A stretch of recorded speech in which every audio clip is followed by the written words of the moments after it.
Hello friends, in this video we discuss the first law of thermodynamics in different cases. So first we try to understand what is first law of thermodynamics, then we go for different types of thermodynamic processes and we apply this first law of thermodynamics to that process, right? So our aim here is to understand different kinds of thermodynamic processes and first law of thermodynamics, understanding first law of thermodynamics. So let's go. So before going to understand the thermodynamic system, first of all we should know what is a system. So in thermodynamics, while dealing with anything, we define a definite object on which we are interested. So this definite object has certain properties which we can define, thermodynamic properties especially, and it must possess some boundary. It should possess some boundary so that we can distinguish it from other things. So that is called a system. A system means it is a distinguishable part of the universe or something else. So for example, you can consider anything as system which can be distinguished from the other part of the world very clearly, and it should possess definite properties like pressure, volume, temperature. You should be able to define these properties for the system.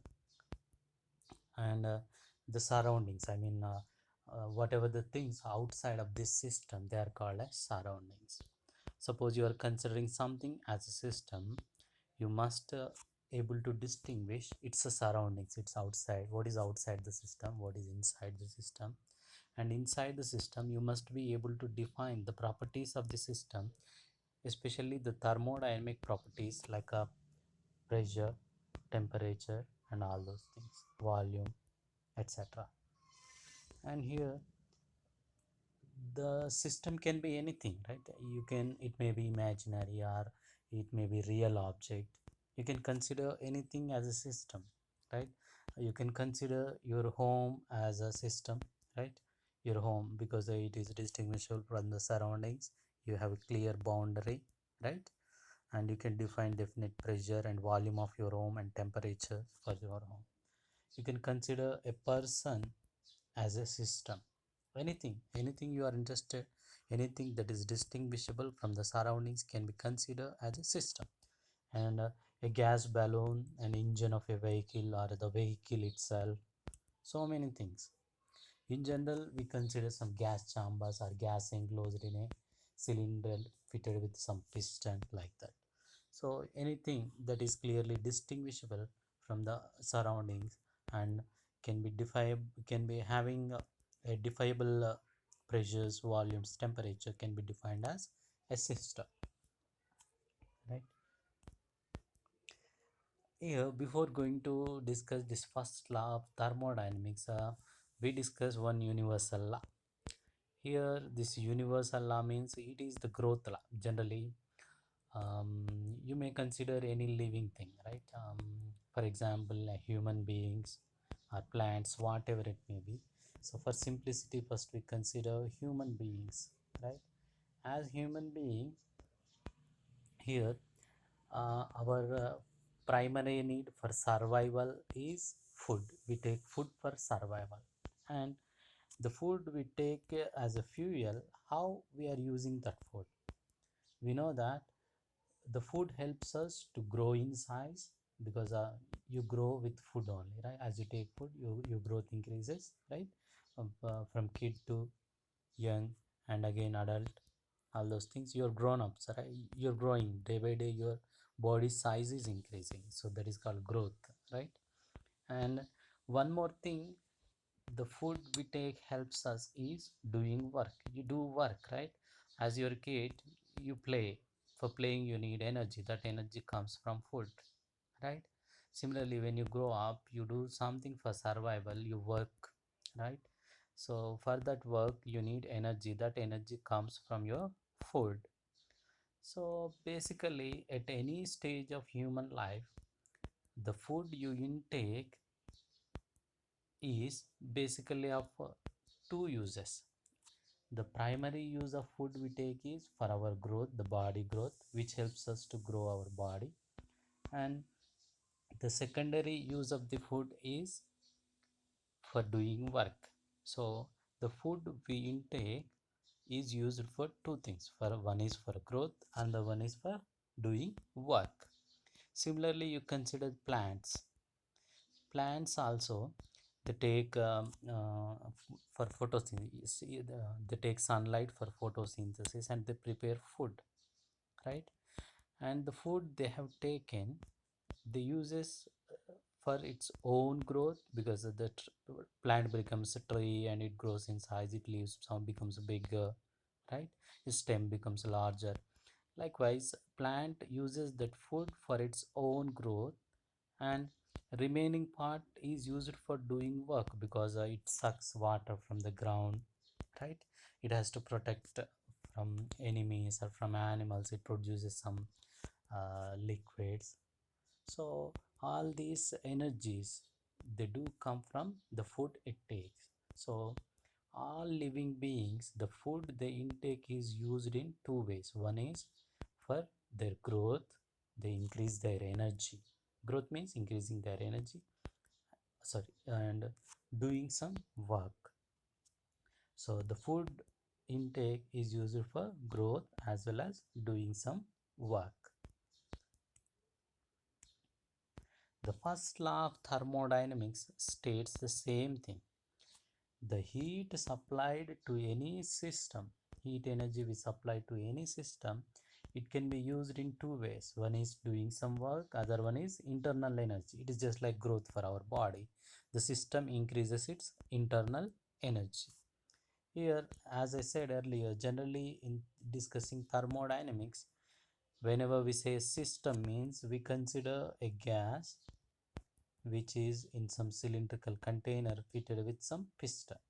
This is our system now, and here this Q indicates the energy we are supplying. Suppose we have given some energy U. Inside this all the gas molecules are there.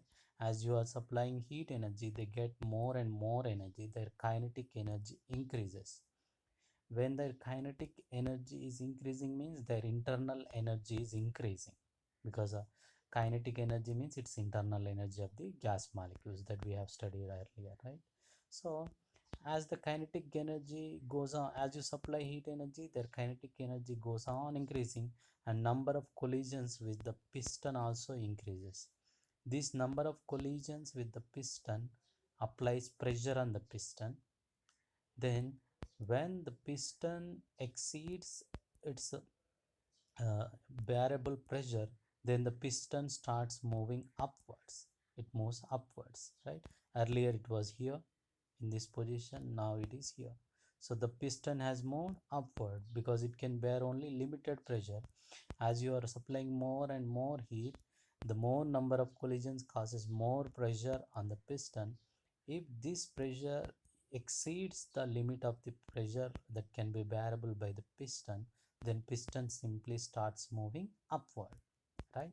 So when the piston is moved, who moved the piston? The gas molecules moved the piston, because the gas molecules moved the piston. That means the gas molecules has applied force on this and moved it. That means here some force is applied on the piston, as well as there is some displacement. Work is done here. Work is done by the gas molecules. So in this way they do work. So we can iterate finally. The summary is, you supply heat energy to the system. First of all, they increased their internal energy and they did some work. So this is what first law says. The heat energy you supply to a system is sum of increase in its internal energy and external work done. You can say in another way that heat energy you supply to a system can be used in two ways. One way is increasing its internal energy, the other way is doing some work.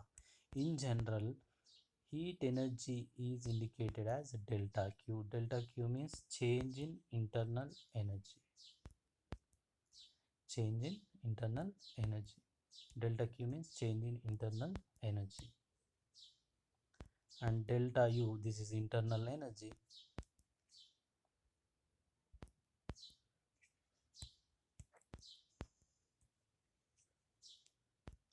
Delta U is internal energy. Change in internal energy is indicated as U. Generally, this delta indicates small changes. So Q is heat energy. Delta Q means small change in heat energy. U means internal energy. Delta U means change in internal energy.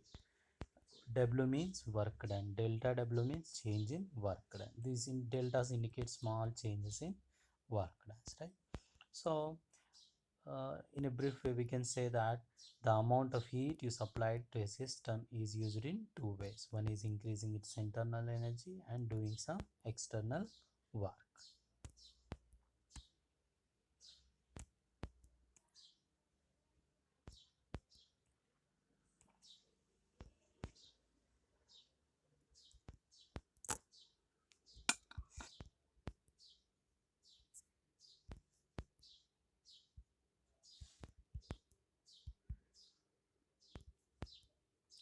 And here the first law not only infers that, so whatever we have discussed, that if we add heat energy to the system, it increases its internal energy and do some work. For example, you can take one steam engine or a vehicle of your engine, right? Suppose a steam engine is there, so when you give heat energy to that steam engine, its internal energy increases, then the steam engine can do that some work also, right? Similarly, if you give heat energy to the earth's atmosphere, if you consider earth's atmosphere as a system or to your body of a living creature, then all these things, they use their energy for their growth as well as for doing some work. For example, if you give heat energy to Earth's atmosphere, then first of all, it's a temporary atmosphere means it is a mixture of gases. The temperature of the gases increases, right?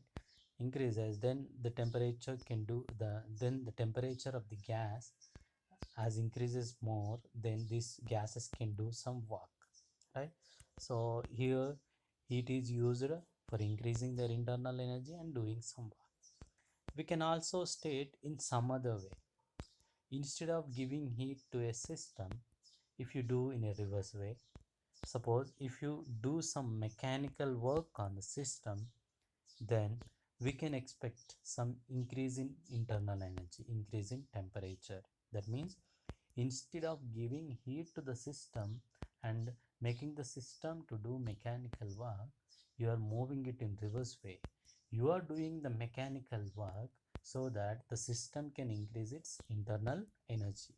This happens in really. This is one way of stating the first law of thermodynamics. For example, if you rub your palms together, right? When you rub your palms together, you're moving your hands. That means you're doing mechanical energy, and heat is developed because the mechanical energy, it is converted into heat.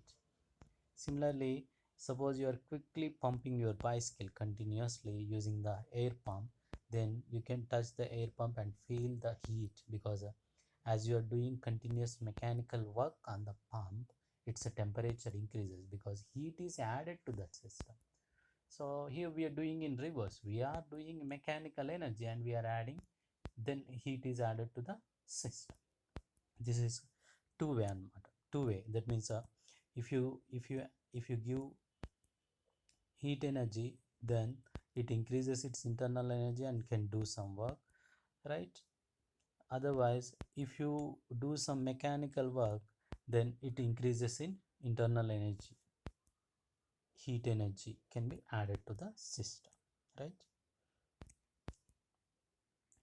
Now we have different sign convention. That means here we have terms like work done, heat energy, internal energy, and the thing comes when we can take them as positive and when we can treat them as a negative, because when the system do some work, its internal energy increases. It is quite common, right? Suppose you do some work, your energy decreases, you become tired, right? that means you lost some energy. That lost energy can be taken as a negative because it lost away, it has your body has given it off, right? So it is a negative. Likewise, a thermodynamic system, we have positives and negatives. Sometimes the thermodynamic system can get energy, can take energy into the system, and sometimes it may give heat energy to away outside of the system or to the surroundings. Suppose the thermodynamic system do some work on external agency. As it has done some work, it might lose some energy, right? That means it has lost its internal energy. That should be taken as negative. Now here in this tabular form, it is stated when you can take that as a positive and when you should take that as a negative, right?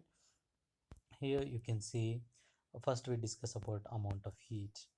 Suppose you are giving heat to the system, heat is absorbed by the system. That means there is a gain in heat energy. System is getting heat energy. So that should be taken as positive because system's heat energy is increasing, internal energy, right? Suppose heat is given by the system. Suppose some heat is given to the surroundings. Simply heat is coming out of the system. Then that should be taken as a negative because there will be decrease in heat energy of the system, right? Similarly, you consider internal energy. When the internal energy increases, internal energy is purely associated with the system only.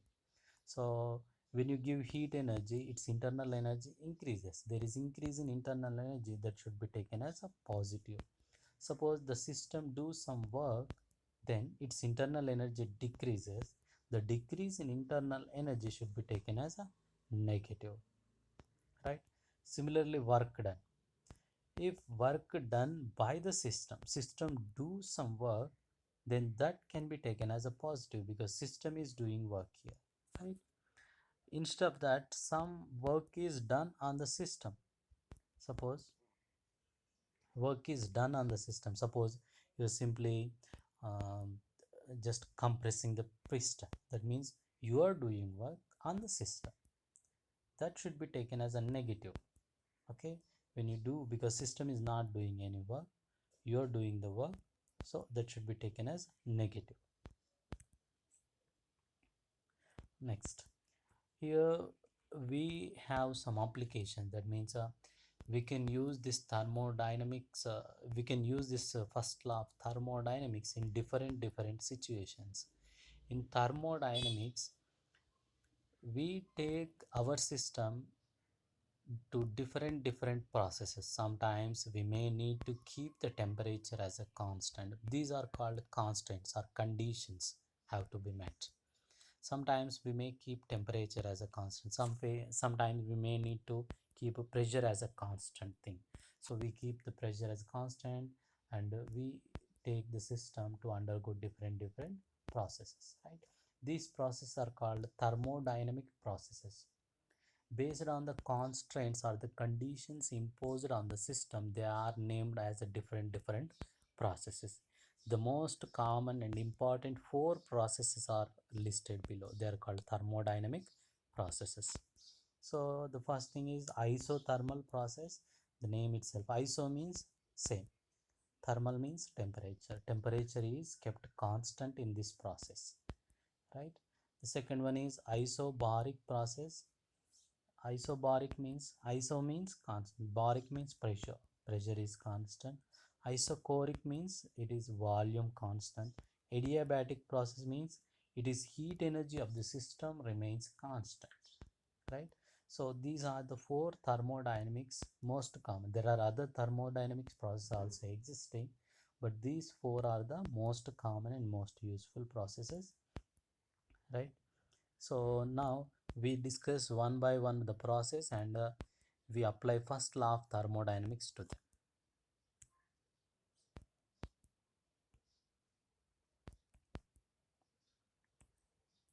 So first process is isothermal process. Here we need to keep the temperature as a constant, right? So now we see how we are going to meet that condition. So in the diagram you can see that we have a gas enclosed in a cylindrical container and fitted with piston. These pistons are frictionless, right? They are always free to move here and there, right? When you supply heat energy to this gas, what happens? As the heat is supplied to the system, the first thing they do is their internal energy increases. Here, this internal energy is a direct measure of temperature. That means the temperature of the body, I mean the temperature of the system increases. But here we need to keep the temperature as a constant thing. We should not vary any temperature. So what we do, we design this piston with some bearable pressure, right? Suppose if the temperature is more, then the kinetic energy of the gas molecules is more. They continuously collide with this piston, and piston is designed to bear some specific pressure only. If this pressure exceeds that limit, then piston starts moving upwards. So as the temperature is increased inside, these gas molecules continuously collide with the piston and makes it to move upward. So as these molecules has done some work in moving the piston, their internal energy decreases. That means again internal energy goes back to the previous stage. That means the temperature again comes down. In this way we keep the temperature as a constant thing. This is a slow process. We need to do all this process very slowly to keep the temperature as a constant. So again the temperature remains constant. So in a brief, when you give heat energy, then internal energy of the gas molecule increases, and to decrease their internal energy, again they do some work and comes to the normal kinetic energy or previous kinetic energy, and retains the temperature as previous, right? Similarly here, suppose this is called isothermal expansion, because we are expanding the gas. Here the volume of the gas is increased, but here the temperature is remained constant. Okay, so gas is expanding. This is called isothermal expansion. And now we do compression. Here we are doing work, some external work on the system, right? So when we apply pressure on this, then the piston comes down. Here the molecules, the volume is decreased. When the volume is decreased, some heat generates, because molecules have very less space, so they collide with more often with themselves. Because of that collision, some heat is generated. That generated is goes down to the below thermal sink. Some thermal contact is made with the sink. Whatever the excess in temperature is there, that goes down. So again the temperature remains constant. This is called isothermal compression. So if there is no thermal contact, when you compress the gas, its temperature increases. But as there is thermal contact, the increase in temperature or increase in heat energy is transferred to that thermal contact sink, we can say, right? So this is isothermal compression. Here you can see that in both of the cases, either isothermal compression or isothermal expansion, the temperature remains constant. We are keeping the temperature as always constant. When the temperature is constant, we know that temperature is a direct measure of kinetic energy or internal energy of the molecules. So U is remaining constant. That means internal energy is constant. When the internal energy is constant, change in internal energy is zero. No change in internal energy. So this term becomes zero. The equation becomes delta Q equals to delta W. So whatever the heat energy you are giving, that heat energy is used completely for doing work on the system. That's it. So delta Q equals to delta W. This is the expression for isothermal process.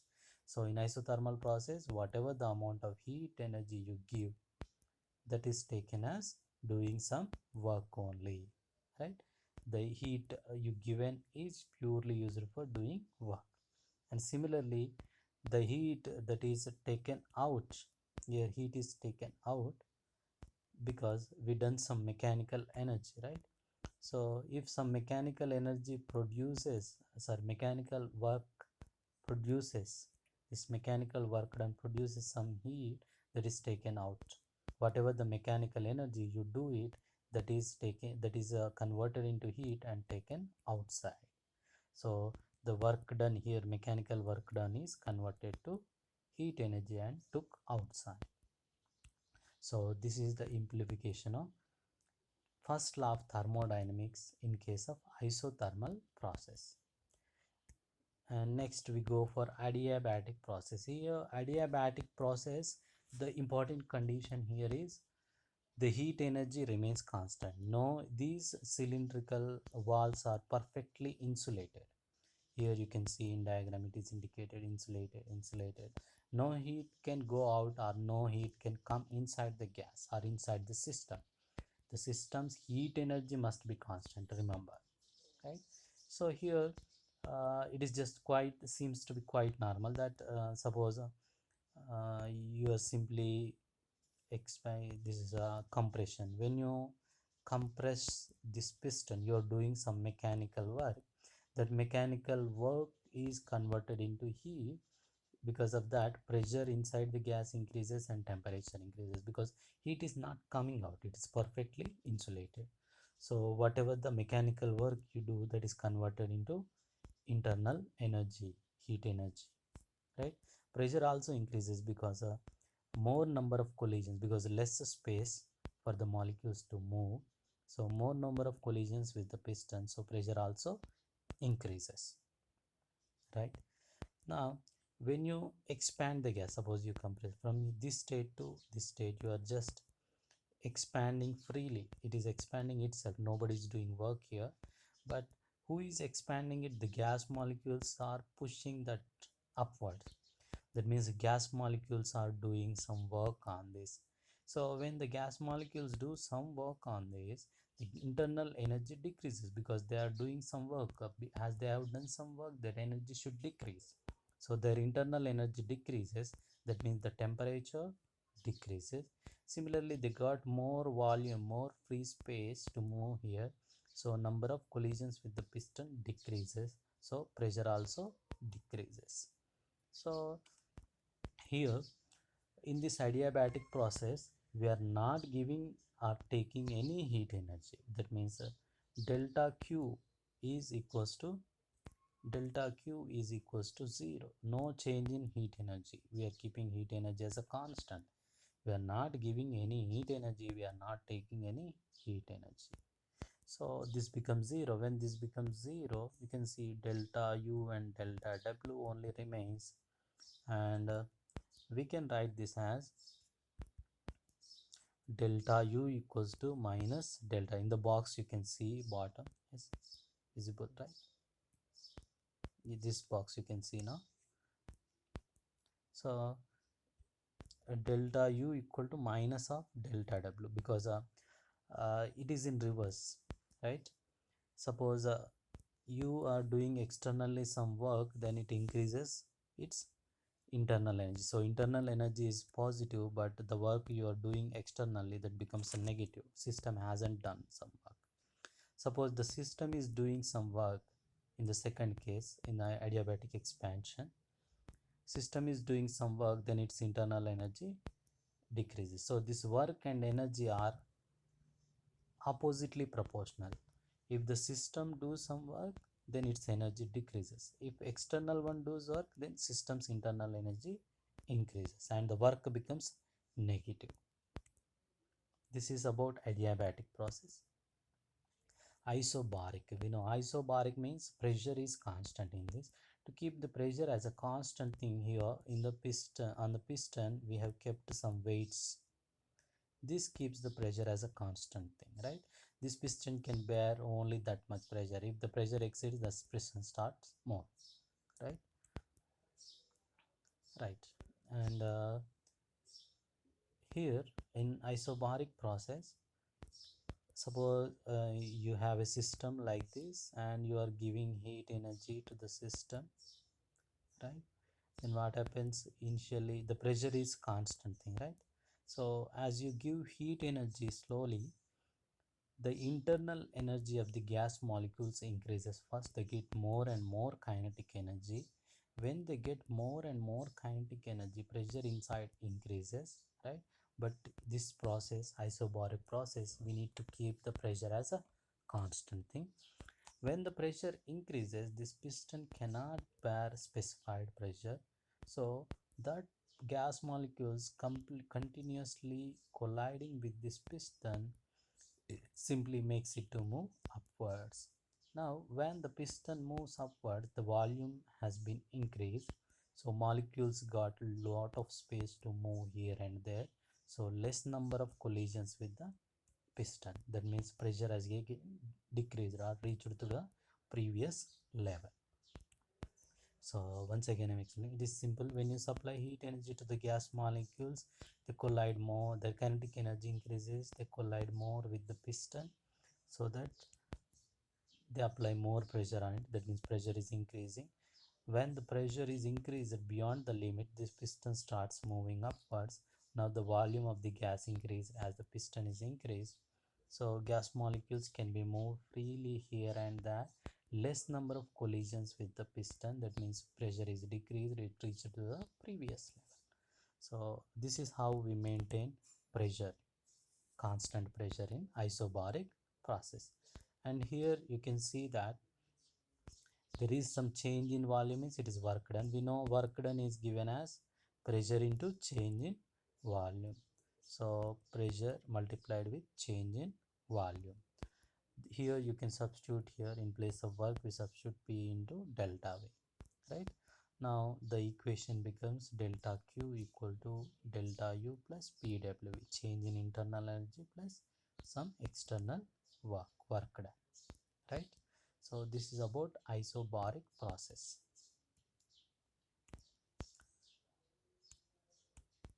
Isochoric process means here we keep volume as a constant thing. Volume, when the volume is constant, the situation is like this. Here we have a gas, fixed volume is there, it is a closed container, and we have pressure meters here, barometers, and we are supplying heat. Then what happens? Here you can see, so here there is nothing to change because uh, no compression or no expansion, because we want to keep the volume as a constant thing. So as you give heat energy to the system, and just to come to the equation before that, here the equation says that work done equals to P into delta V, change in volume. Here change in volume is 0 because we are keeping the volume as a constant thing, so this work done equals to 0. Whatever the heat energy you give, it simply increases its internal energy only one way, right? So it's true here. In case here if you give heat energy to this, gas molecules continuously gets more and more kinetic energy, so more collisions with the walls, so simply pressure increases, right? Only thing is pressure increases and temperature also increases, their internal energy here, but no work done is there, no change in volume, no work done is there. So we can state this simply, delta Q, whatever the heat energy you give, simply use it in increasing internal energy. Though there is some increase in pressure, but work done cannot be, because no movement of piston or something like that, so no work is done. So this is isochoric process. So in this way, these are the different processes, thermodynamic processes, and these are the different ways we apply first law of thermodynamics to various processes, right? And this process, isothermal process, where temperature remains constant, here we know the Boyle's law holds good, so P into V equals to constant, that we know already. So in isothermal process, Boyle's law holds good. In adiabatic process, there is one law called PV, I mean to say PV power gamma remains constant thing. This law is applicable here. Gamma is ratio of specific heats, that we will discuss in the next video probably. Next, in isobaric process, here the pressure is constant, right? At constant pressure, here Charles' first law is applicable. We know that When the pressure is kept constant, as you go on increasing the temperature, then volume also increases. Similar is the case with here. Pressure is kept constant, you are giving heat energy. That means temperature is increasing, then volume also increasing. This isobaric process obeys Charles' first law. Isochoric process obeys Charles' second law. Here, volume is kept constant. As you increase the temperature, you are giving more and more heat energy. The pressure inside the gas increases, so pressure also increases, directly proportional, right? So this isochoric process obeys Charles' second law. So these are the different thermodynamic processes and the changes that first law of thermodynamics makes it, right? Thank you.